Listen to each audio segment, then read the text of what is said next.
خوش اومدی داداش. ببخشید داداشی دست خالی اومدم و دست درم. چه حرفی خونه خودت بابا. داداشی کاسبی چه خبر؟ چیکار میکنی؟ دارم یه کارایی میکنم، به زودی خبرای خوبی میشه. خب خدا رو شکر داداش. سلام. مهسیار من این تیشرت تو بپوشم؟ آره داداش بپوش. داداش دوسته؟ والا دوست کنه، هم خونم هم رفیقم. از همخونت داداش. این شلوارت هم من بپوشم؟ بپوش داداش، سوال کردن نداره که.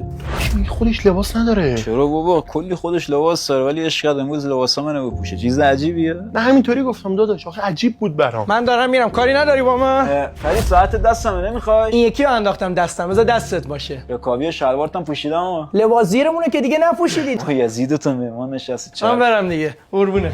راستی کلید ماشین رو برات میذارم، من با موتورت میرم تره. یعنی من تو ترافیک بمونم؟ یه امروز آره. باشه، فقط من نهار سفارش دادم، رمز دوم میاد واسط بفرست برام. نهار رو کردی تو پاچمون دیگه ها؟ آره دیگه، بی حساب میشین. یه دهنی من حتی سرویس کنم. یاره خدافظ. داداشی خیلی شما دوتا عجیبید، اینطوریشو ندیدم.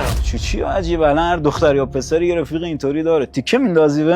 من با داداشم هم اینطوری نیستم. وقتی دوتا رفیق با هم رفاقت میکنن همه چیشونو با هم شیر میکنن. لباسشون، پولشون، ماشینشون، اصلا کلا زندگیشون. به نظر من قشنگی رفاقت همینه دیگه. چای تو بخور سرت. ای کاش یه رفیق اینطوری هم گیر ما بیاد. آقا ما هم هستیم. یه تون اگه میخوام یه داشی که همیشه خدا جا باشیم.